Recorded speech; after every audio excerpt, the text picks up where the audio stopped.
Hey, you're listening to MIG's Front Page with Peter Movilla. Today we'll be reviewing the paper titled Effective Perioperative Transfusion on Postoperative Morbidity Following Minimally Invasive Hysterectomy for Benign Indications. Here, the study performed a retrospective cohort using the American College of Surgeons National Surgical Quality Improvement Program database. They were able to extract 90,231 patients who underwent minimally invasive hysterectomy for benign indications, with 1.6% of them receiving a perioperative transfusion that was associated with a significant increase in infectious wound events, septic events, and thromboembolic events. Today we have with us the first author of the paper, Dr. Paul Tyan, a current fellow in minimally invasive gynecologic surgery at the University of North Carolina. Thanks for being here, Paul. Thank you for having me, Peter. Well, sure. So, Paul, tell me, what was the motivation for this study? What were you thinking when you kind of created the whole background for this paper? So one of my motivations to publish on the subject is the actual transfusion guidelines that were published more than a decade ago about who needs to be transfused and when to transfuse and when not to transfuse. And for some reason, probably because of the way our medical education system is designed, those easy numbers are always the ones that come up whenever you have a conversation in a clinical setting on who to transfuse and who not to transfuse. And probably you've heard it many times. Someone who has a hemoglobin less than 6, you should transfuse them. Someone who has a hemoglobin less than 7 with heart disease is indicated for transfusion. And anyone who has a hemoglobin less than 10 who you think warrants a transfusion to better oxygenate their tissue, you should transfuse. Prompted me to investigate more and look more into it and kind of highlight why transfusion is not always the best idea. A lot of work has been done in other fields, and I wanted to publish in the same subject for minimally invasive GYN surgery. Let's talk about the results. How about table 1? With the way we did this paper is we captured anyone who had a transfusion 3 days before the surgery, during surgery, and 3 days after the surgery. And we labeled that as perioperative transfusion. It looks like you guys noticed that between the two groups, the transfused and not transfused, the patients who got transfused during surgery tend to be a younger cohort. It seems that race had a factor, so non-Caucasians got transfused more. Those who don't smoke, and then some with more comorbidities, such as increased dialysis use, those with increasing weight loss, those with blood disorders, those with chronic steroid use, and those who started out with a lower hematocrit. Correct. Surprising? Not really. None of those results were surprising. People who are women who are sicker, who have a lower starting hemoglobin hematocrit, are more likely to need a transfusion after surgery or during or before surgery.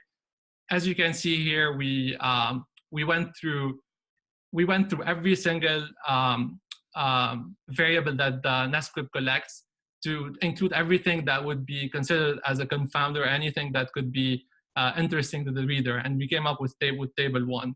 We tried to be as transparent as we could by including everything, things that could sway you to think that there are maybe other reasons why we saw the outcomes that we did. Transition to the actual results of the paper. It looks like in terms of table 3, you had an increase in wound complications, thromboembolic events, and septic events. Correct. These patients had 4.2% of wound complications compared to just 2.1% of those without blood transfusion. Correct. With thromboembolic events, it was a 0.9% chance if you had transfusion versus 0.3% chance if you didn't. So a transfusion is not as benign as we think. Yeah. Giving someone a red blood cell transfusion doesn't just increase their red blood cell volume and improve their tissue oxygenation.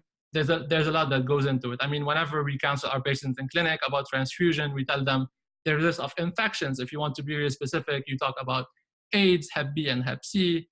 If you want to be extra thorough with your counseling, you talk about prions, you talk about immediate immune reactions.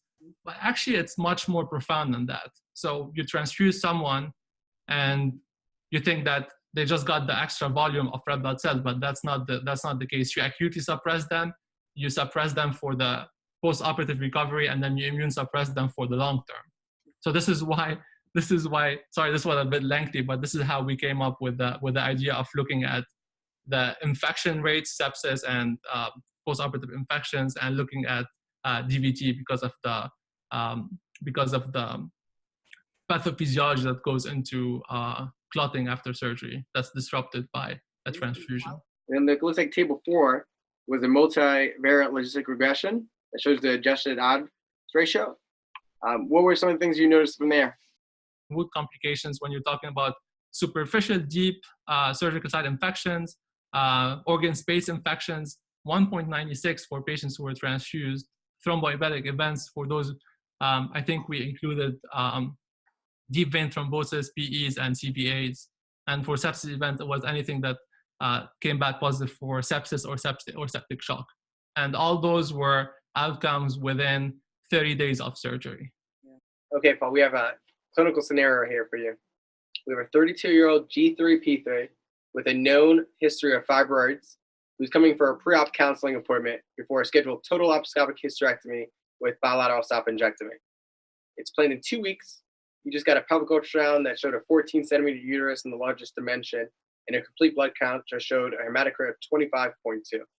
What's your preoperative management for this patient in hopes of decreasing your blood transfusion? And do you suggest delaying the case? Short answer, I would definitely delay the case. So this paper just talks about transfusion and its effect on post-operative morbidity, but anemia is also a huge risk factor for several morbid outcomes after surgery.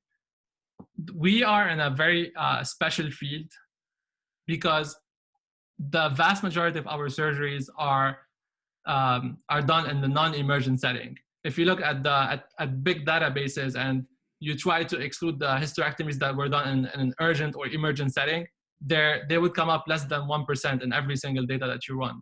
So you're in a clinical scenario where you can manage those patients in clinic and optimize them for surgery. I think your surgery starts the second you see your patient in clinic. It doesn't start when you do your timeout during surgery.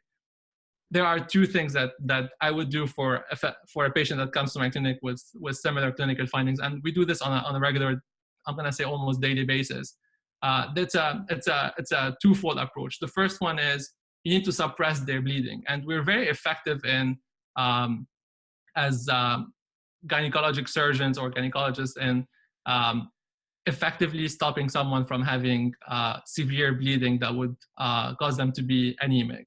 So a bunch of hormone therapies, I'm not going to delve into this aspect of the treatment because most of the people who are going to listen to this podcast are experts in the field.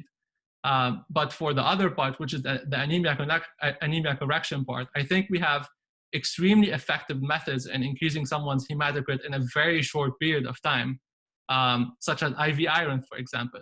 Somebody who gets IV iron a month before surgery in 2 doses can increase their hemoglobin by, and this is the only published paper and one of the only published papers in GYN surgery, by 2.2 grams per deciliter, or that's equivalent to almost 7% or 7 points in hematocrit. So you would take that patient within 1 month by suppressing their bleeding and giving them IV iron to the 33 range.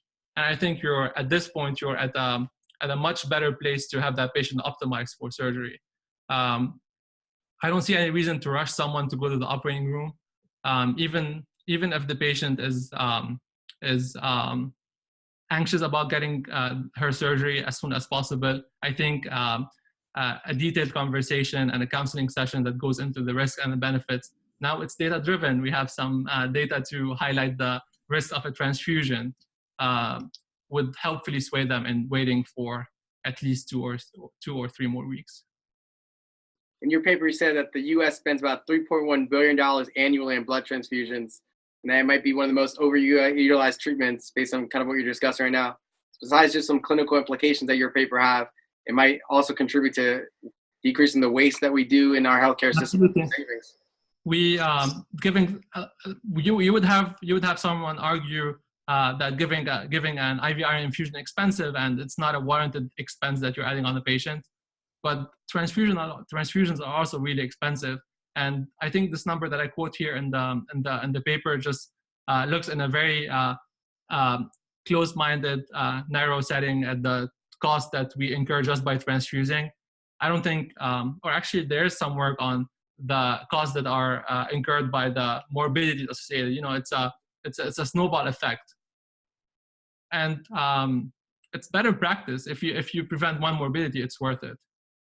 Well, Paul, or I should say, Dr. Tyan, thank you so much for your time. Thank you so much for contributing to the medical literature in our field with this very good and influential paper. I really do hope a lot of people get to read this and learn from what your results show. I think it really can change clinical practice.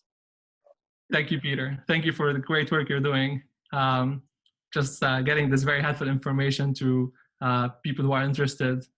Thank you so much. This is amazing. That's all we have for you today with MIG's Front Page. Please tune in for our next podcast.